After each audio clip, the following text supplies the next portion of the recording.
नमस्कार। आप सभी का एक बार फिर से स्वागत है आपका हमारे चैनल बघेल सर केमिस्ट्री में। आज आपके इस वीडियो की शुरुआत दोहों के साथ करते हैं। जीत और हार आपकी सोच पर निर्भर करती है। जीत और हार आपकी सोच पर निर्भर करती है। मान लो तो हार होगी, ठान लो तो जीत होगी। किसी का सरल स्वभाव उसकी कमजोरी नहीं होती। किसी का सरल स्वभाव उसकी कमजोरी नहीं होती। संसार में पानी से सरल कुछ भी नहीं, किंतु उसका बहाव बड़ी से बड़ी चट्टान को भी टुकड़े कर देता है। मूर्ख व्यक्ति दूसरों को बर्बाद नहीं करने की चाहत में इतना अंधे हो जाते हैं। मूर्ख व्यक्ति दूसरों को बर्बाद करने की चाह में इतना अंधे हो जाते हैं कि उसको खुद के बर्बाद होने का पता भी नहीं चलता। आइए इन्हीं दोहों के साथ आपको बर्बाद नहीं कर रहे, हम आपको आपके लक्ष्य की ओर लेके चल रहे हैं। अगला क्वेश्चन आपका है 32। उपयुक्त कारण दीजिए। संक्रमण तत्वों की 3D श्रेणी में Mn मैग्नीज अधिकतम ऑक्सीकरण अवस्था दर्शाता है। संक्रमण तत्वों की 3D श्रेणी में मैग्नीज अधिकतम ऑक्सीकरण अवस्था दर्शाता है। इसका रीजन क्या है, इसका कारण क्या है, वो इसका कारण हम आपको इलेक्ट्रॉनिक विन्यास के अंतर देते हैं।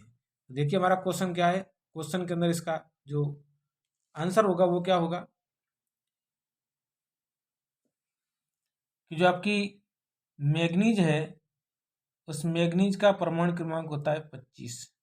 जब आप इलेक्ट्रॉनिक विन्यास लिखेंगे तो 1s2 2s2 2p6 3s2 3p6 और 4s2 और 3d5 होता है।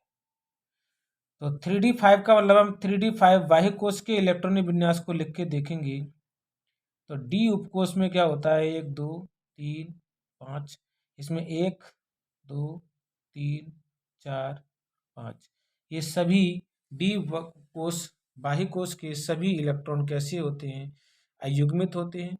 और सभी इलेक्ट्रॉन अयुग्मित होने के कारण इनकी जो ऑक्सीकरण संख्या होती है वो सबसे ज़्यादा उच्च होती है। अगला क्वेश्चन इसका है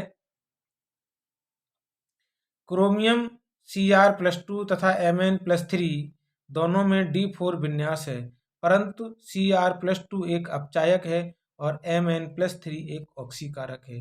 ये आपके डी ब्लॉक एलिमेंट के क्वेश्चन हैं।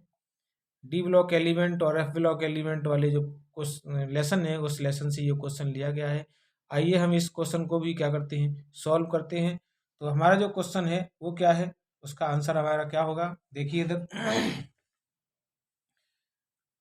32 क्वेश्चन का सेकंड पार्ट क्या कर रहे हैं वो कि जो Cr+2 है, अब Cr+2 का मतलब है क्रोमियम का हम क्या करेंगे इलेक्ट्रॉनिक विन्यास लिखेंगे। क्रोमियम का परमाणु क्रमांक 24 होता है, यहाँ लिखेंगे 1s2 2s2 2p6 3s2 3p6 4s1 और 3d में कितने होंगे 5 इलेक्ट्रॉन। 3d में कितने होंगे 5 इलेक्ट्रॉन होंगे। अब क्या होगा, ये जो हमने क्रोमियम लिया है वो +2 ऑक्सीकरण अवस्था का लिया है। कौन सा क्रोमियम जो लिया है वो +2 ऑक्सीकरण अवस्था का लिया है। जब +2 ऑक्सीकरण अवस्था का लिया तो इसका मतलब है कि एक तो इलेक्ट्रॉन 4s से जाएगा और एक इलेक्ट्रॉन जाएगा 3d से। तो इसका मतलब उन्होंने इसमें दे रखा है कि इसके बाह्य कोश का जो इलेक्ट्रॉन विन्यास होगा वो 3d में कितने होते हैं, 3d में इसके 4 इलेक्ट्रॉन होते हैं। 4 इलेक्ट्रॉन होते हैं तो इसमें 2 कक्षक बनते हैं। इन 2 कक्षकों में एक जगह बनता है आपका T2g और एक जगह बनती है आपकी Eg कक्षक। इन्हें कहते हैं T2g कक्षक और इसे कहते हैं Eg कक्षक। ठीक है, जो 4 इलेक्ट्रॉन है वो इस तरीके से भरे जाते हैं 1 2 3 और 4। यानी इसका जो इलेक्ट्रॉन विन्यास बनेगा क्रोमियम +2 3d4 का वो क्या बनेगा, Eg कक्षक में 1 इलेक्ट्रॉन और T2g कक्षक में 3 इलेक्ट्रॉन। तो ये जो कक्षक है वो कैसा है, अनस्टेबल है। कैसा है, अस्थाई है, क्योंकि ये वाला इलेक्ट्रॉन निकल जाएगा तो ये कक्षक जो होगा वो स्थाई होगा। तो ये हमारा कैसा है, अस्थाई, और ये कक्षक कैसा है, स्थाई। तो अस्थाई कक्षक क्या करेगा, एक इलेक्ट्रॉन को डोनेट कर देगा। क्या करेगा, इसको डोनेट करेगा। तो यहाँ क्या करेगा, क्रोमियम जो +2 है, जिसका इलेक्ट्रॉन विन्यास कितना है, D4 है, 3D में कितने 4 हैं, तो ये क्या करेगा, एक इलेक्ट्रॉन डोनेट करके और Cr+3 और 3D में कितने जाएंगे हमारे 3 इलेक्ट्रॉन, और वो भी कौन से होंगे, T2g में आपके 3 इलेक्ट्रॉन होंगे, और उस समय Eg कक्षक जो होगा वो खाली होगा। इसलिए क्या कर रहा है, वो एक इलेक्ट्रॉन डोनेट कर रहा है। जब एक इलेक्ट्रॉन डोनेट करेगा तो किसका काम करेगा, अपचय का काम करेगा। किसका काम करेगा, अपचायक की तरह कार्य करेगा।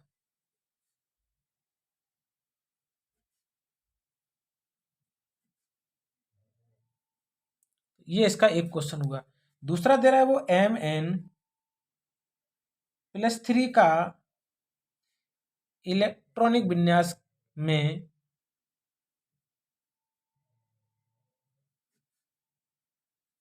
D4 विन्यास है। तो जब D4 विन्यास है तो इसके अंदर क्या होता है, इसके अंदर जो कक्षक होते हैं वो D कक्षक इस तरीके के दर्शाए जाते हैं, 1 2 3 5। इसमें कितने, 1 2 3 और 4, यानी मैग्नीज का जो D है वो 4 है, और स्थाई यानी D4 अस्थाई कक्षक से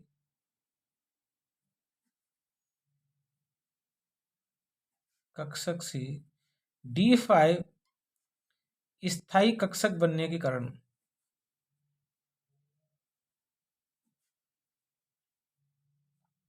कक्षक बनने के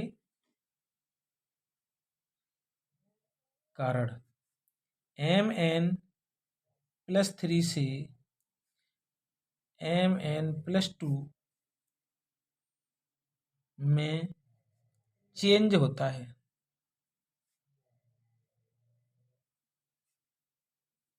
जिससे यह ऑक्सीकारक का कार्य करता है।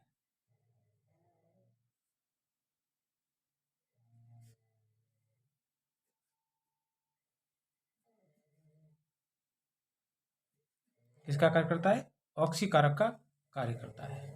तो इस तरीके से इस क्वेश्चन का आंसर जो है वो ये हुआ। बाकी का और आपको ज़्यादा नहीं करना है। ज़्यादा क्या करना है कि क्रोमियम+2 के T2g कक्षक स्थायी प्राप्त करने के लिए Eg कक्षक का एक इलेक्ट्रॉन डोनेट कर दिया जाता है, जिससे वह अपचय का कार्य करता है, और Mn+3 D4 से D5 स्थायी कक्षक में परिवर्तित होने के लिए एक इलेक्ट्रॉन ग्रहण करता है, जिससे वो ऑक्सीकारक की तरह कार्य करता है। बाकी को आपको ज़्यादा इसमें डिस्कस करना है नहीं। ठीक, अगला क्वेश्चन। अगला क्वेश्चन आपका क्या है, अगला क्वेश्चन हमारा है SN1 एवं SN2 क्रिया विधि को समझाइए। SN1 एवं SN2 क्रिया विधि को समझाइए। तो देखिए इसकी SN1 और SN2 क्रिया विधि क्या है। क्वेश्चन आपका क्या है, क्वेश्चन नंबर लिया आपने 33, और वो हम कौन सी ले रहे हैं, SN1 क्रिया विधि। SN1 क्रिया विधि हम थ्योरेटिकल को बोल दे रहे हैं, बाकी की जो है आप न्यूमेरिकल टाइप जो है वो डेरिवेशन टाइप है, वो हम इसके अंदर करके दिखा देते हैं। तो SN1 अभिक्रिया जो है वो 2 स्टेप में होती है। प्रारंभिक स्टेप में एल्किल हैलाइड ध्रुवीय विलायक की उपस्थिति में CH3 carbonium ion plus halide में वियोजित हो जाता है। यह है जो वियोजन की क्रिया, यहां पर क्या होगा आपका, ध्रुवीय विलायक, ध्रुवीय विलायक की उपस्थिति में हैलोजन और कार्बन के बीच का जो बॉन्ड है वो आंशिक ध्रुवीय प्रकृति का होता है। ध्रुवीय प्रकृति के होने के कारण इसमें क्या है, धनायन और ऋणायनों में ये वियोजित हो जाता है। जब धनायन और ऋणायन में जब वियोजित हो जाता है ये, तो यहाँ पर क्या बनता है, कार्बोनियम आयन। क्या बनता है, एक कार्बोनियम आयन। कार्बोनियम आयन बनता है। ये कार्बोनियम आयन वो बन रहा है, वो ये तो क्या है, ये जो स्टेप है वो आपका स्लो स्टेप है। फर्स्ट स्टेप कैसा होता है, स्लो स्टेप। और जब ये स्लो स्टेप है तो अभिक्रिया का वेग, यानी स्लो स्टेप में अभिक्रिया की कोटि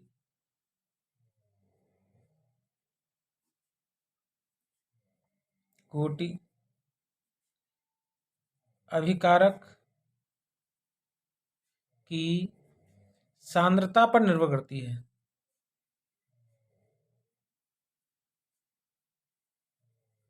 स्लो स्टेप में अभिक्रिया की कोटि जो होती है अभिकारक की सांद्रता पर निर्भर करती है। अतः dx/dt इजुकल टू के CH3 और x की सांद्रता की पावर 1। अभिकारक की सांद्रता घातांक, अभिकारक की सांद्रता की घातांक, सांद्रता की घातांक 1 होने से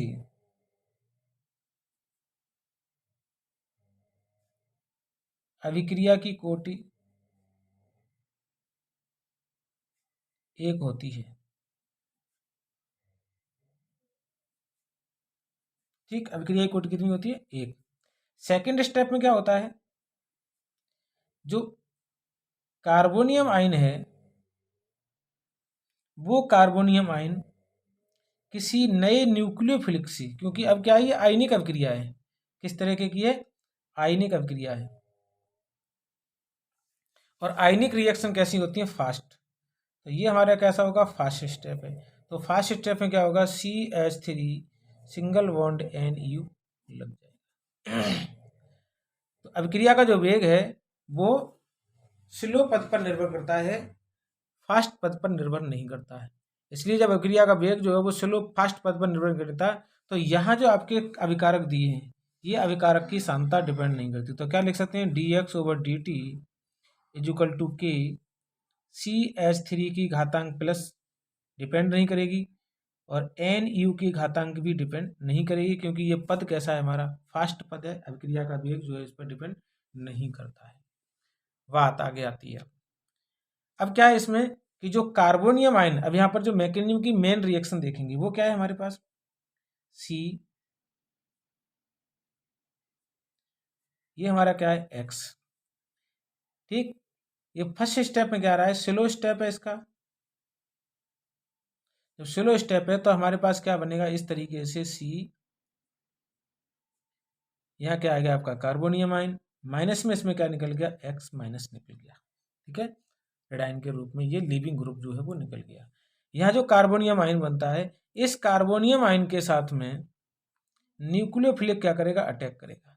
और ये न्यूक्लियोफिलिक का जो अटैक है वो 2 डायरेक्शन में होता है, इधर से भी हो जाएगा। जब इधर से होगा तो क्या बनेगा, CNU। अब NU जो जुड़ गया है उसमें देखिए यहाँ पर भी आपका ये न्यूक्लियोफिलिक जुड़ा हुआ है, यहाँ पर भी न्यूक्लियोफिलिक जुड़ा हुआ है। तो इसका जो रोटेशन है ना, इसका विन्यास, यानी इस कार्बन का विन्यास जो अभिकारक में उत्पाद के विन्यास के समान है, क्योंकि न्यूक्लियोफिलिक इधर है और ये इसका ये देखिए इस तरीके से दिया हुआ है, और यहाँ पर भी न्यूक्लियोफिलिक से लेकर के इस तरीके से दिया हुआ है। तो अगर हम इसको न्यूक्लियोफिलिक को हैंडल माने, छाता, ये मान लें छाता है और ये हमारे पास हैंडल है, यहाँ पर भी ये हमारा हैंडल है, ये हमारा छाता है। तो इन दोनों के जो छाते का छाता है, इसका जो छाता भाग है वो एक तरफ है। तो इसे हम क्या कहते हैं, इस घटना को कहते हैं धारण। क्या कहते हैं, इस घटना को धारण कहते हैं। यदि ये न्यूक्लियोफिलिक जो है वो पीछे से अटैक करे, बैक साइड से अटैक करे, जब ये बैक साइड से अटैक करेगा तब क्या होगा, तब इसमें जो घटना बनेगी वो ये बनेगी कि सी, अब न्यूक्लियोफिलिक बैक साइड अटैक कर रहा है तो इसका मतलब ये इधर से अटैक करेगा। कहाँ से अटैक करेगा, ये इधर से अटैक करेगा। जब इधर से अटैक करेगा तो इसका रोटेशन जो है वो इस तरीके से देखा जाएगा। अब ये देखिए कि न्यूक्लियोफिलिक कहाँ चला गया, इस उत्पाद की अभिकारक की तुलना में उत्पाद में जो न्यूक्लियोफिलिक की डायरेक्शन है वो कैसी हो गई, ठीक उल्टी हो गई। तो इसे कहते हैं प्रतिलोमन। क्या कहते हैं इसको, प्रतिलोमन कहते हैं, उल्टा। तो आधे समावयवी जो है वो धारण के प्राप्त होंगे, आधे समावयवी प्रतिलोमन के प्राप्त होंगे। तो जब आधे आधे समावयवी प्राप्त होंगे तो इस पूरे घटना को क्या कहेंगे हम, रैस्मिक मिश्रण कहेंगे। क्या कहेंगे इसको, रैस्मिक मिश्रण कहा जाएगा। तो अब आपको पूछ लेगा कि कौन सी ऐसी रिएक्शन है जिसमें रैस्मिक मिश्रण बनता है, तो वो कौन सी आपकी मैकेनिज्म होगी, SN2 मैकेनिज्म होगी। और SN2 मैकेनिज्म की जो क्रियाशीलता है वो क्या होती है, मैंने तभी आपका एक एग्जाम्पल ऊपर CH3 लेके बता दिया, लेकिन एक जो क्रियाशीलता का क्रम होता है ये बहुत पूछा जाता है बोर्ड के अंदर, वो होता है CH3 का होल थ्राइस CX। सबसे अधिक जो होता है वो टर्सरी एल्किल हैलाइड में होता है,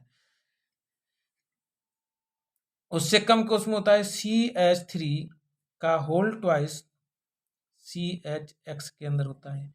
उससे कम जो होता है वो CH3 CH2 और X के अंदर होता है, और उससे सबसे कम जो होता है वो CH3 और X के अंतर्गत होता है। तो ये हमारा हो गया 3 डिग्री एल्किल हैलाइड में सबसे ज़्यादा होता है, 2 डिग्री एल्किल हैलाइड में उससे कम होता है, 1 डिग्री एल्किल हैलाइड में उससे कम होता है, और मेथिल हैलाइड में सबसे कम होता है। मेथिल हैलाइड में कैसा होता है, सबसे कम मेथिल हैलाइड में होता है। अब उसका रीजन भी है, रीजन क्या होता है कि ये जो बॉन्ड है इसमें साजे के इलेक्ट्रॉन इधर की ओर जाते हैं, साजे के इलेक्ट्रॉन इधर की ओर जाने का मतलब है ये मेथिल समूह जो होते हैं वो उसको इलेक्ट्रॉन घनत्व ज़्यादा देते हैं, इसलिए ये जो बॉन्ड होता है वो बहुत वीक हो जाता है। बॉन्ड वीक हो जाता है तो ये आसानी से तोड़ा जा सकता है। इसमें थोड़ा सा एक मेथिल समूह कम हो जाने से कार्बन पर इलेक्ट्रॉन घनत्व कम हो जाता है, इसलिए इस बॉन्ड में क्या होता है, इसकी तुलना में थोड़ी सी स्टेबिलिटी आ जाती है। तो ये क्रिया जो है वो धीरे धीरे 3 डिग्री से 2 डिग्री में, 2 डिग्री से 1 डिग्री में, 1 डिग्री से मेथिल की ओर जो है वो कैसी हो जाती है, घटती चली जाती है। ये क्या है, हमारा क्रियाशीलता का घटता क्रम। SN1 क्रियाशीलता का घटता क्रम। ठीक, तो ये इस तरीके से आप इस क्वेश्चन को सॉल्व कर सकते हैं। नेक्स्ट इसका क्वेश्चन क्या है, देखिए।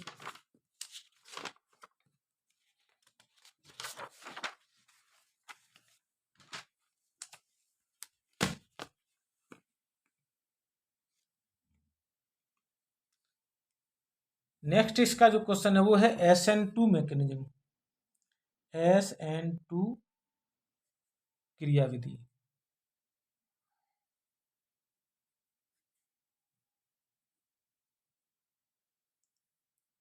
SN2 क्रियाविधि जो है वो एक पद में होती है। SN2 जो क्रियाविधि है वो क्या होती है, एक पद में कंप्लीट होती है।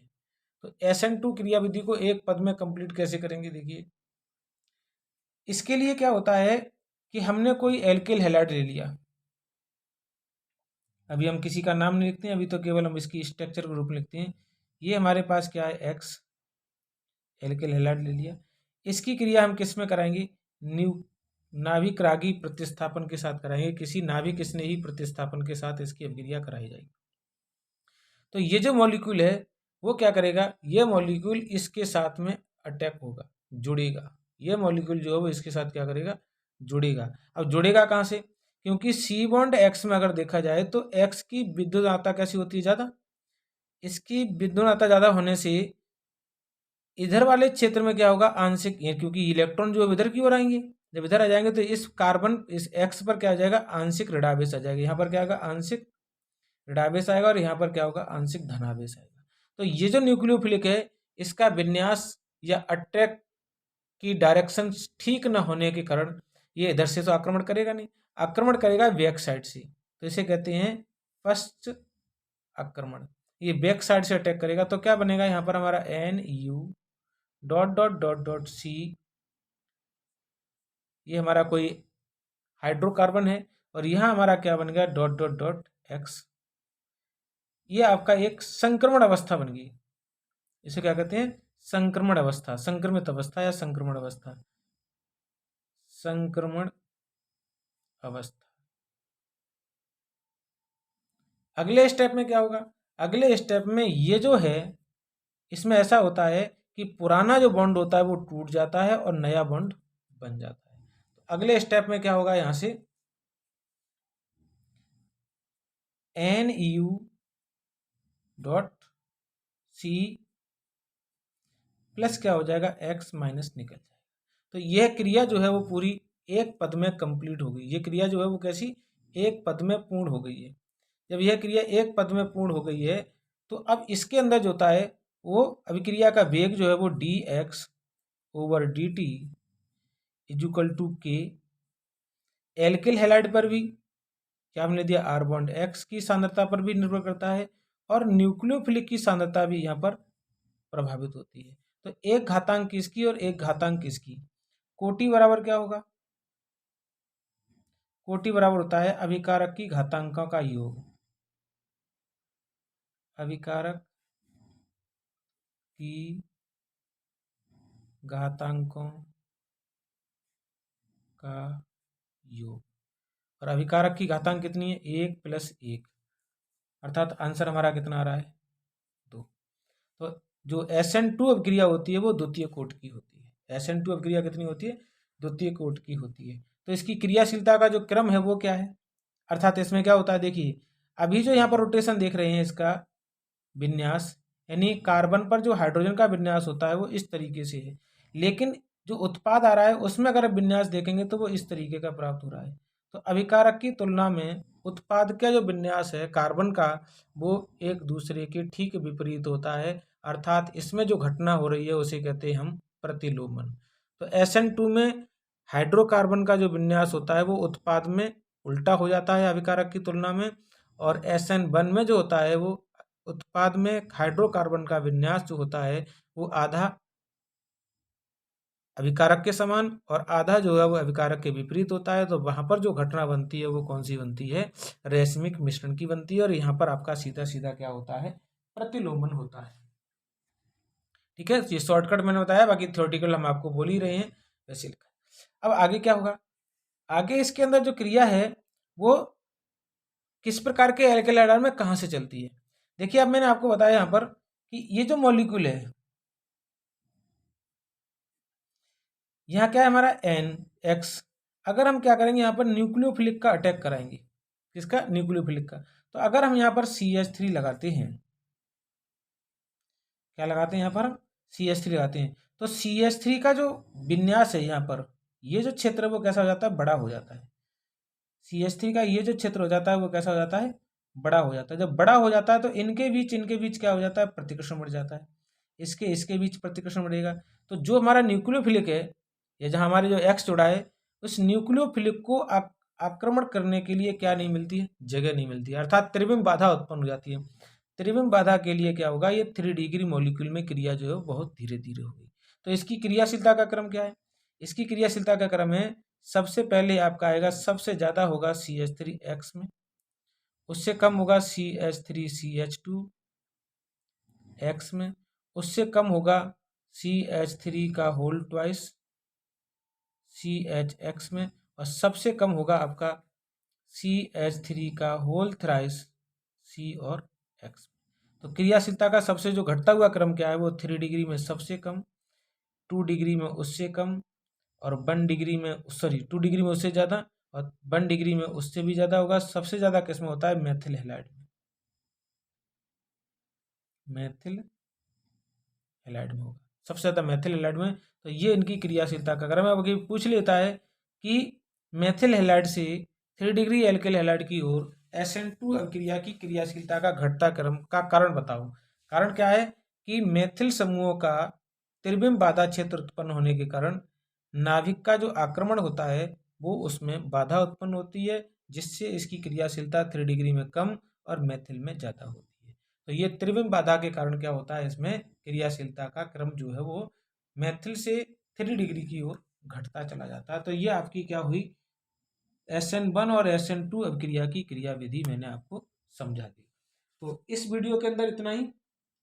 अगले वाले वीडियो में हम आपको ऑर्गेनिक रिएक्शन, सॉरी 2 क्वेश्चन रह गए, हम आपको 2 क्वेश्चन सॉल्व करा दे रहे हैं। ठीक है, 2 क्वेश्चन देखिए कौन कौन से हैं। क्लोरोबेंजीन से निम्न को कैसे प्राप्त करेंगे? Phenol diethyl ether diethyl phenol chlorobenzene से निम्न को कैसे बनाएंगे? पहला पूछ रहा है फिनॉल, अगला पूछा है डाइएथिल, तीसरा पूछा है टोलुइन। तो क्लोरोबेंजीन से इनको किस तरीके से प्राप्त करेंगे, ये इनमें बताया हुआ बात है। तो ये आपके, क्योंकि अभी ये तीनों रिएक्शनें लंदी हो जाएंगी, फिर मैं आपको इस तरीके से लंदी रिएक्शन को आगे वीडियो लंबा ना करने के कारण ये आपको 2-3 रिएक्शन जो है वो अगले वाले वीडियो बनाएंगे। तब तक के लिए आपके लिए धन्यवाद। हमारे वीडियो को देखें, लाइक शेयर सब्सक्राइब करें। और हमारा वीडियो ये हम आपको एक छोटा सा चुटकुला भी इसमें सुनाते हैं। मन का झुकना बहुत जरूरी है, मन का झुकना बहुत जरूरी है, मात्र सर झुकने परमात्मा नहीं मिलते। मन का झुकना बहुत जरूरी है, मात्र सर झुकने से परमात्मा नहीं मिलते। अगर आपका मन नीचा हो जाएगा तो परमात्मा आपको अवश्य मिलेंगे। मन जो है वो आपका झुकने से परमात्मा नहीं मिलते हैं, सर झुकाने पर परमात्मा नहीं मिलते हैं।